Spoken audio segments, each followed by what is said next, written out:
So let us do real fighting, boring in and gouging, biting. Let's take a chance now that we have the ball. Let's forget those fine firm bases in the dreary shell-raked spaces. Let's shoot the works and win. Yes, win it all. U.S. General George Patton. Welcome to the history of the 20th century.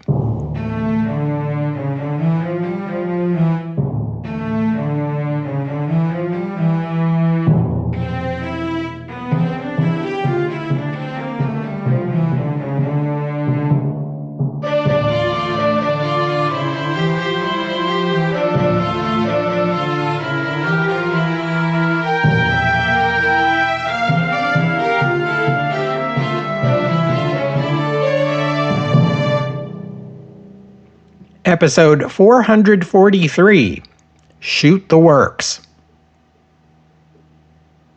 On July 17, 1944, the Soviet government celebrated the success of Operation Bagration with a spectacle, marching some 57,000 tired, unshaven, and bedraggled German prisoners of war through the streets of Moscow. This event was later dubbed the Parade of the Vanquished. These prisoners had been captured 2 weeks earlier and brought to Moscow to demonstrate the magnitude of the Soviet victory. When they first arrived at the Soviet capital, some of these German POWs expressed surprise that the city was mostly intact. They'd been told the Luftwaffe had reduced Moscow to rubble. The German prisoners also had opportunity to witness what was becoming a regular ritual in Moscow: yet another artillery salute celebrating the liberation of yet another Soviet city. These salutes had grown increasingly elaborate and now included the nighttime firing of multicolored star shells in red, green, white, and blue. Most averted their eyes from the Soviet celebrations, though a few shouts of "Hitler kaputt" could be heard. Spectators lined Moscow's sidewalks on the day the prisoners passed, including some foreign diplomats. United States Ambassador W. Averill Harriman was there, as were some Japanese diplomats. One wonders what was passing through their minds as they watched the parade of defeated Germans.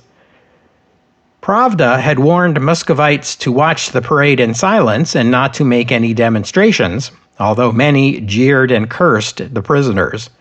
A New York Times reporter present observed one woman shouting at the passing POWs, "Give me back my daughter! Give me back my daughter!" Apparently, her daughter had been killed by the Germans. After the throng of prisoners passed, the authorities sent in a squadron of street cleaning trucks to wash the pavements where German boots had trodden. The liberation that Moscow celebrated on the evening of July 16th, the night before the Parade of the Vanquished, was that of the city of Grodno. Grodno stood in territory controlled by Poland before the war, but in the eastern part of Poland, the part occupied and annexed by the Soviet Union in 1939, and the Soviet government still considered it a Soviet city. Farther south on the Eastern Front, Rokossovsky's First Belarusian Front reached the Bug River on July 21st.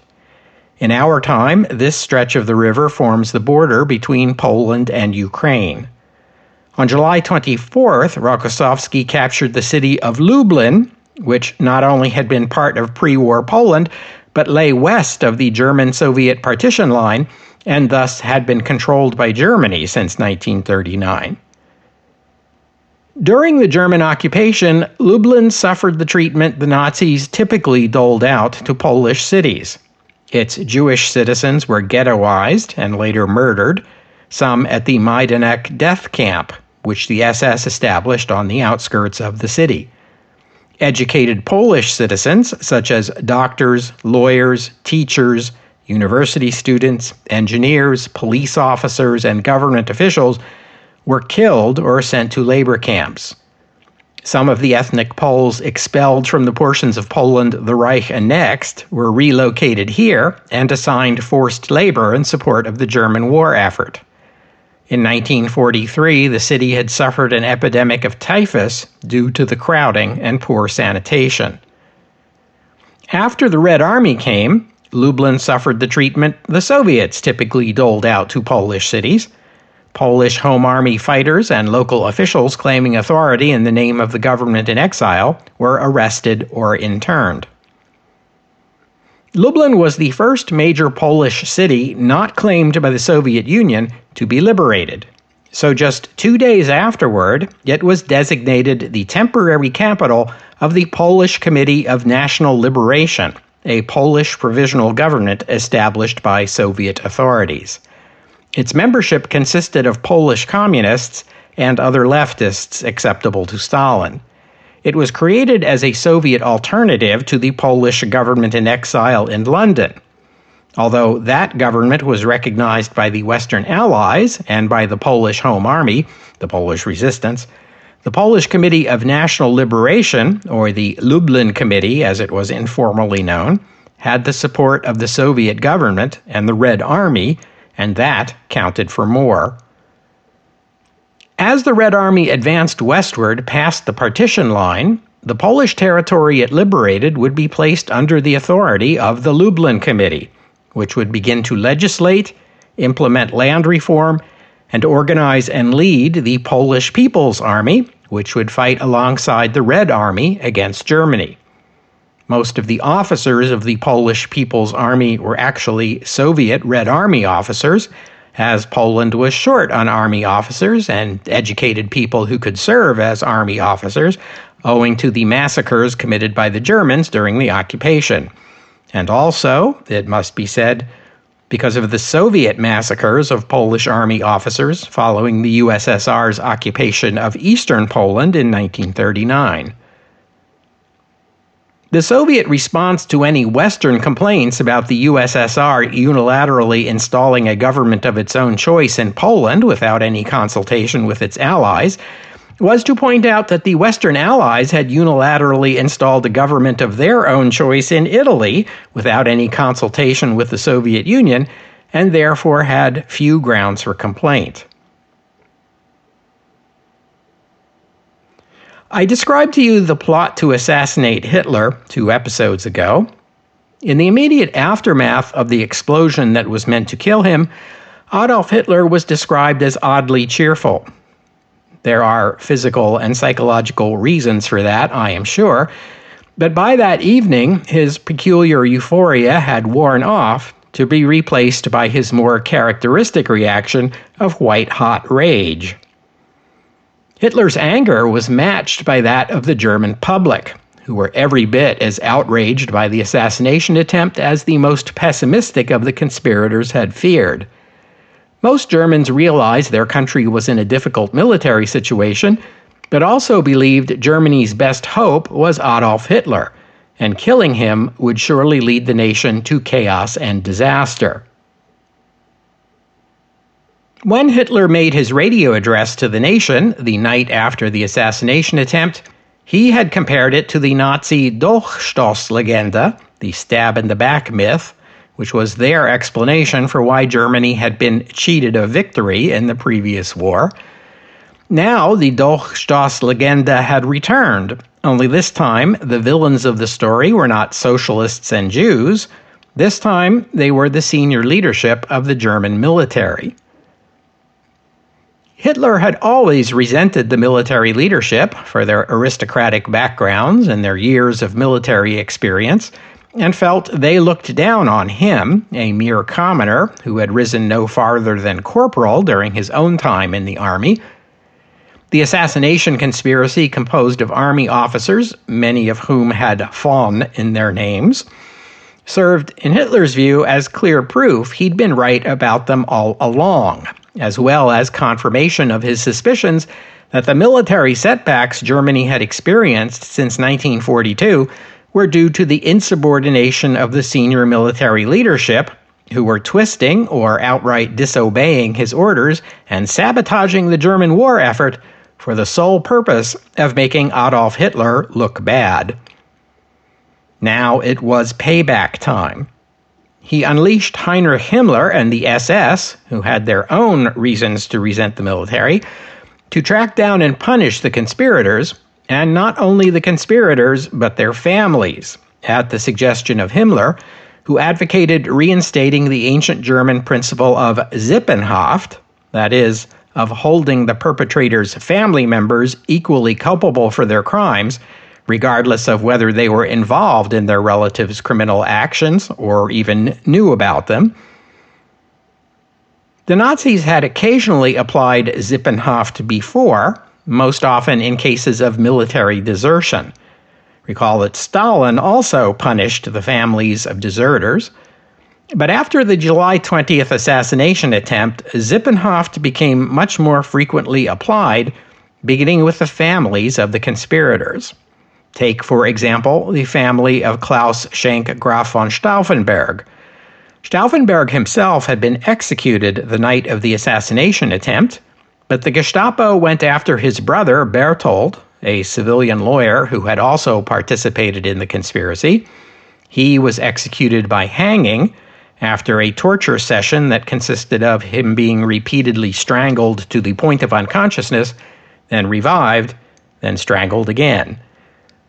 The third Stauffenberg brother, Alexander, was an army lieutenant serving in Greece at the time of the assassination attempt.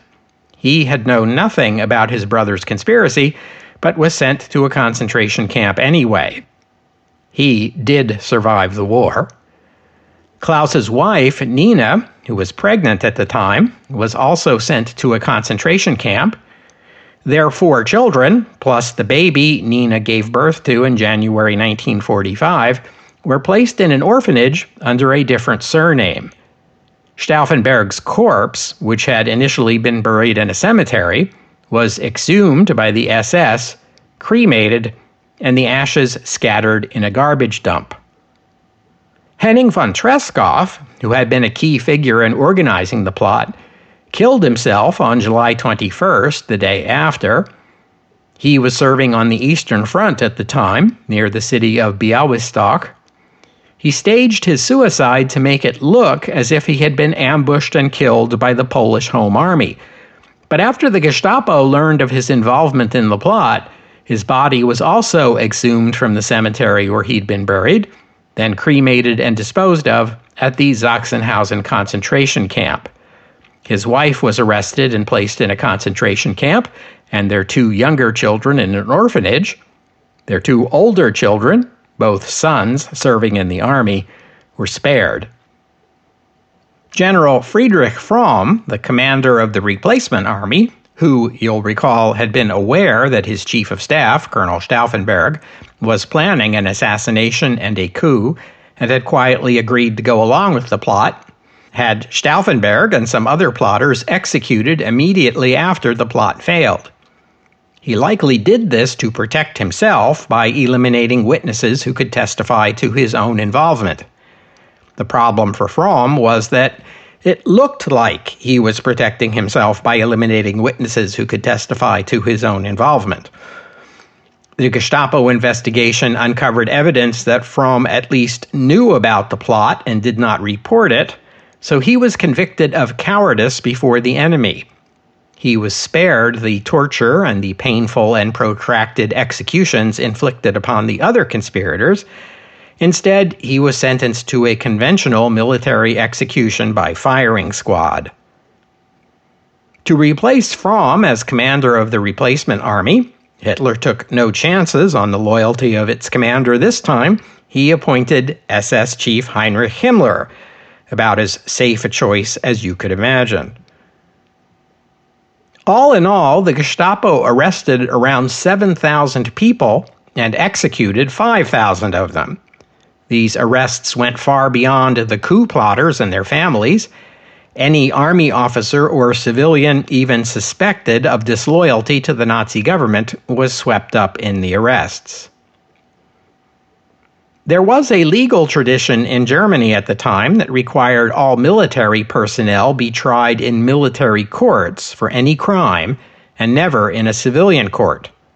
In order to get around this restriction, officers accused of participating in the assassination plot were first subjected to courts-martial that rubber-stamped the Gestapo's conclusions and expelled them from the military. They were then eligible to be tried in the Volksgerichtshof, or People's Court, which Hitler had established by decree in 1934, pursuant to his special powers under the Enabling Act. The People's Court assumed jurisdiction over cases of treason, sabotage, and assassination of government officials. Its creation was justified at the time as a temporary expedient to expedite justice. 10 years later, the People's Court was still in place, the only noticeable change being the sentences it handed down, which became increasingly severe. In 1944, the president of the People's Court was Roland Freisler, an old Nazi who had been a party member since 1923.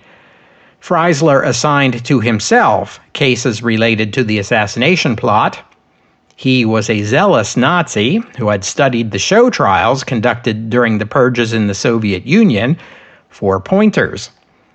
Freisler freely heaped abuse upon the people who appeared before his court, his favorite insult being the classic Schweinehund, a favorite word of the SS and of Hollywood screenwriters scripting war pictures, which Freisler freely used to address defendants. Defendants were not allowed to consult their lawyers, offer evidence, or address the court. Every single person brought before the People's Court on charges of involvement in the plot to assassinate Hitler was found guilty. Schweinehund, by the way, literally means pig dog. That is, a dog that assists a swineherd in managing a herd of pigs. And at this time it was considered a serious insult, although it's difficult to translate into other languages. The closest English equivalent might be son of a bitch. Fun fact, in 1932, Kurt Schumacher, a Reichstag deputy and member of the SPD, described Nazism as, quote, a continuous appeal to the inner Schweinehund in human beings. Ha! Well put. In our time, Germans rarely use the word except in Schumacher's formulation of the inner Schweinehund, usually as a bit of self-criticism, as in blaming your own rude or careless behavior on your inner Schweinehund. A few days after the assassination attempt, and as a consequence of Hitler's suspicions of disloyalty in the military, he ordered that the German military abandon the traditional military salute and replace it with the Nazi salute, that is, an arm extended forward in the so-called Roman salute, accompanied by the words, Heil Hitler.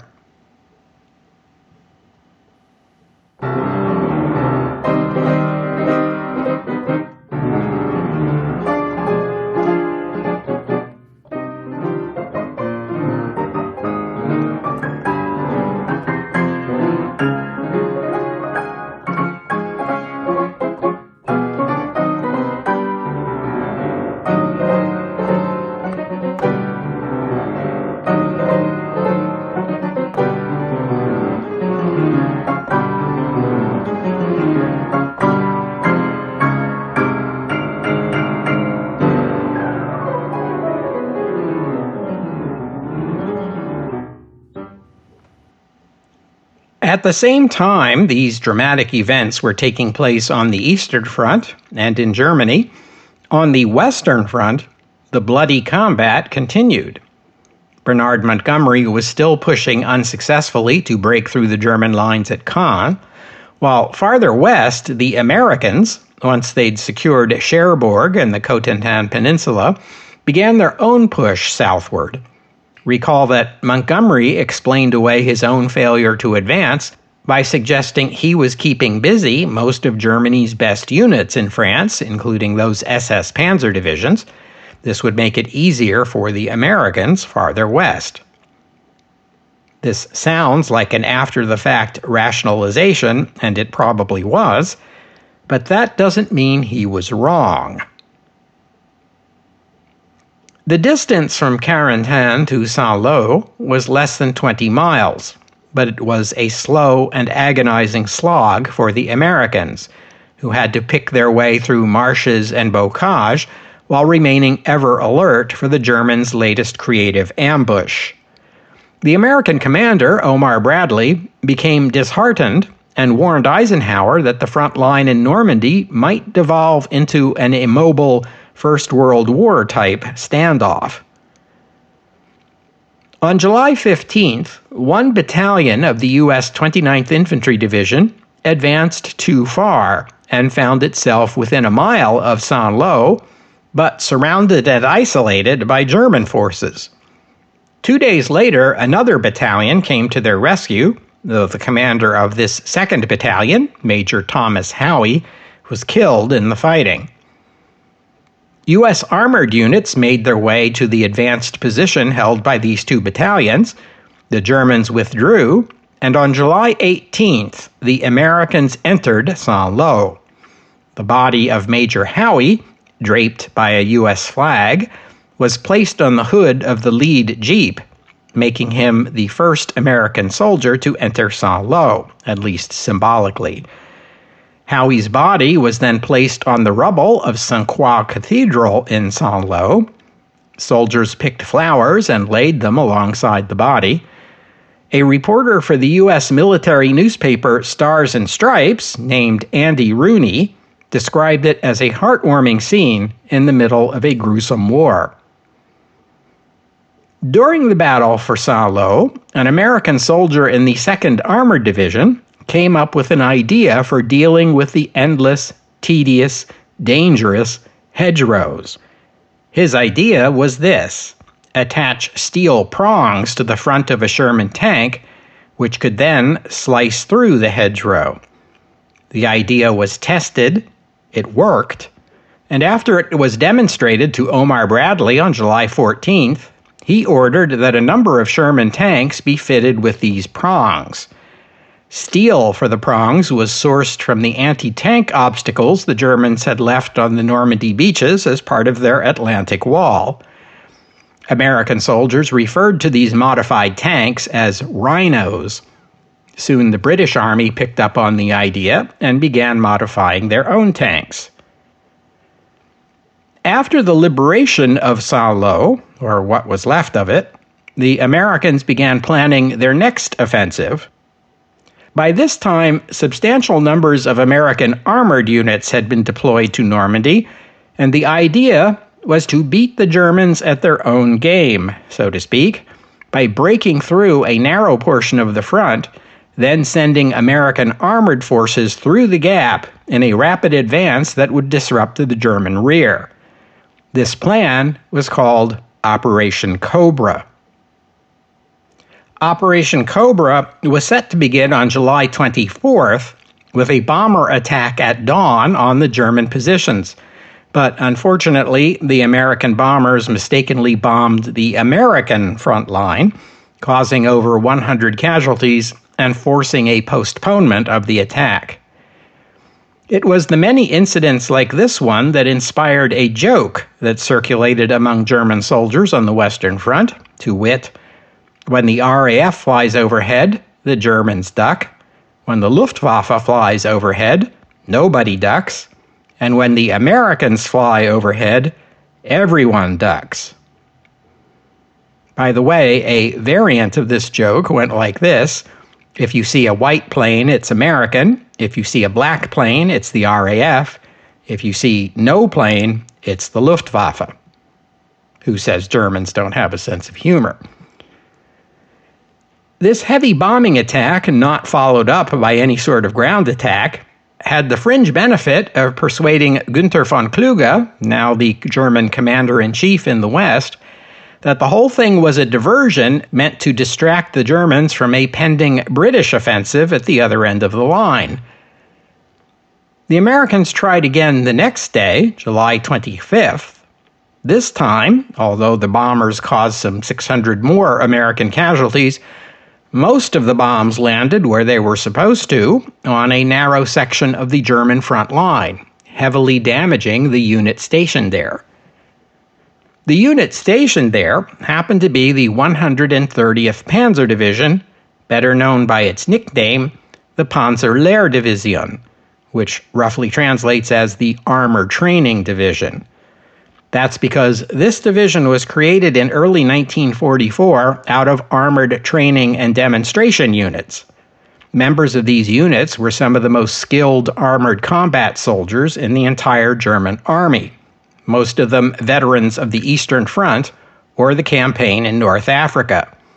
The division was created to shore up German defenses in France, and it was one of the best units in the German army.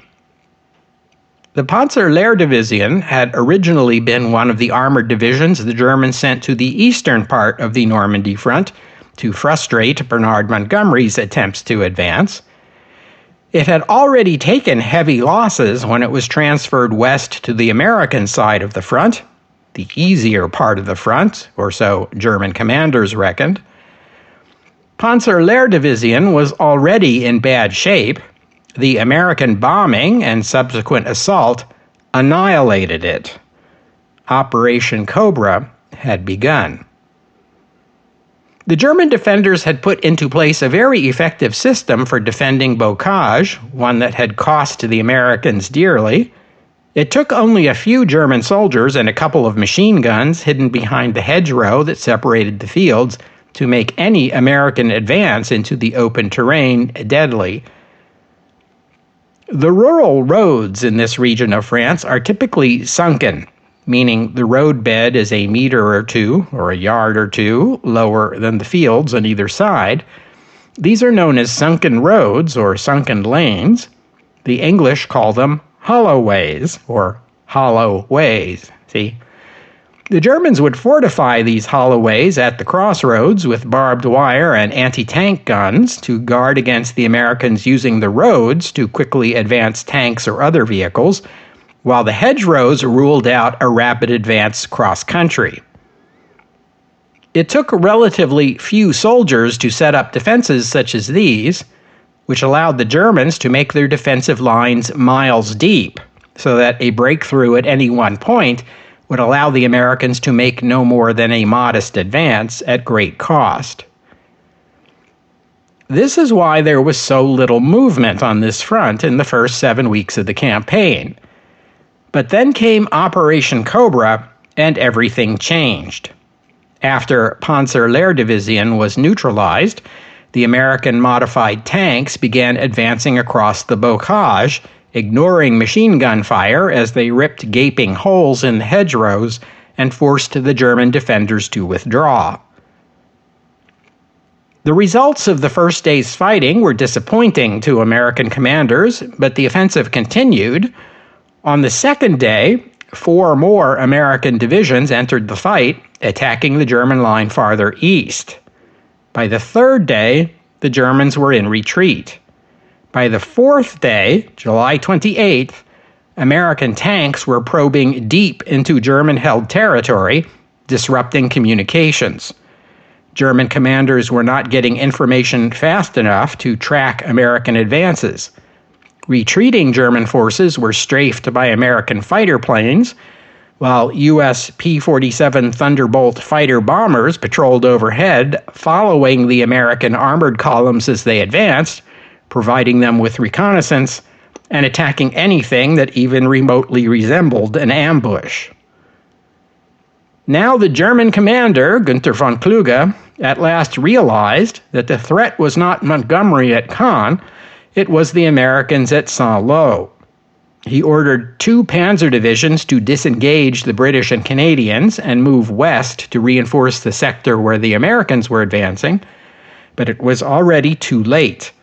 The German defensive line had collapsed. The Americans successfully employed blitzkrieg against the army that had invented it. On July 30th, Montgomery began another offensive on the eastern end of the line. This was to prevent the Germans from sending any more units west to oppose the Americans. New U.S. divisions were entering the fight every day, while German resistance had disappeared. On July 31st, American armored units advancing along the west coast of Normandy reached the town of Avranches, which sits where the coastline of Normandy meets the coast of Brittany. the Americans were out of the bocage, out of Normandy, and still virtually unopposed. The following day, August 1st, the American force in Normandy, designated the First Army, was joined by a newly organized Third Army, which would fight on the First Army's right flank. First Army Commander Omar Bradley was promoted to command the newly created 12th Army Group, which would oversee both of these armies. General Courtney Hodges took over command of the First Army. The commander of the Third Army was George Patton. Patton had been away from the front lines for almost a year. His previous command, the 7th Army, had sat in Sicily while Mark Clark led the American campaign in mainland Italy. This in the aftermath of those two incidents when Patton slapped his own soldiers. Eisenhower had quietly taken Patton out of combat and tried to keep the stories of the slappings out of the press. But in November 1943, journalist Drew Pearson revealed the incidents on his radio program and told his audience Patton would never again be given a combat command. In response to Pearson's report, Eisenhower's command released a statement confirming the slapping incidents had occurred, but denying he'd received any reprimand.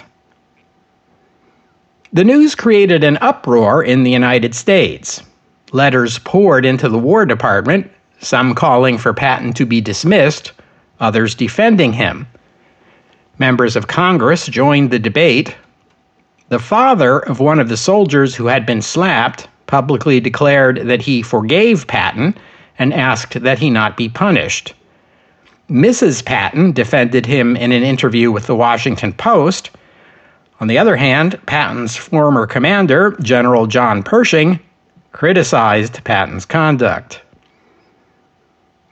Although he was out of combat, Eisenhower kept Patton in his command, as he believed Patton to be indispensable, that's his word, and hoped to bring him back to the front lines during Operation Overlord.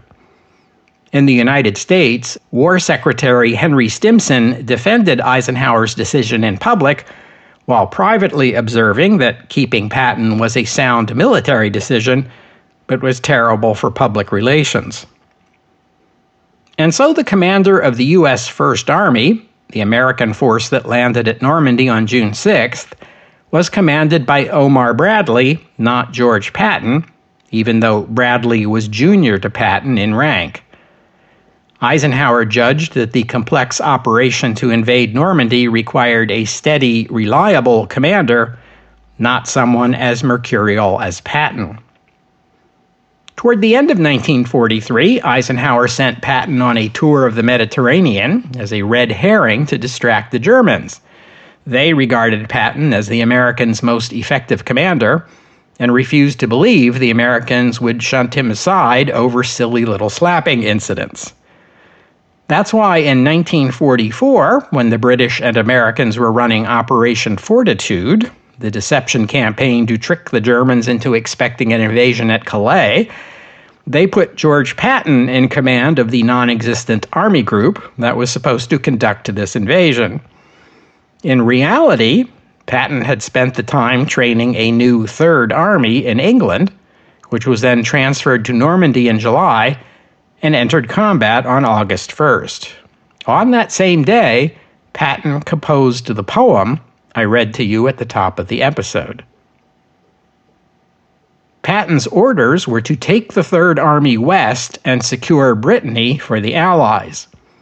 But if you recall Patton's actions in Sicily the previous year, you will know that George Patton regarded his assigned objective as just the first step. He sent most of his Third Army units south and east, where there were no German defenders to stop them. Patton assigned just one corps to attack west and capture Brittany to protect the American right flank. German troops in Brittany withdrew to the port cities of Brest on the tip of the peninsula and Lorient on the southern coast of the peninsula. By now, you should be able to guess, before I even tell you, that Adolf Hitler had designated these two most important ports in Brittany to be Festa Plätze, fortified positions. German army units were ordered to hole up in the two cities and prevent their capture for as long as possible.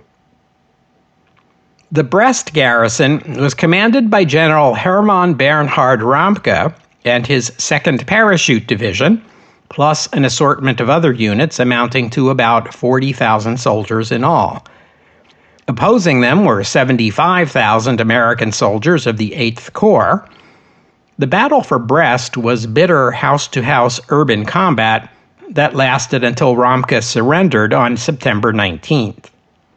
In a famous incident, when an American officer appeared at Ramke's headquarters to accept his surrender, Ramke was miffed that he wasn't the commander of 8th Corps. He wasn't even a division commander.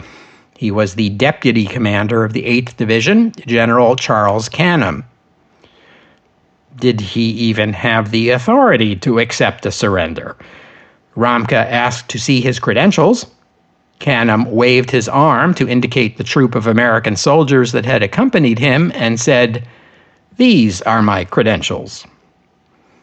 The words, "These are my credentials," were later adopted as the motto of the 8th Division. Brest was leveled by the intense combat, and once again, the Germans had carefully and thoroughly wrecked its port facilities before surrendering them, and by the time the port was repaired and became available, it was no longer needed.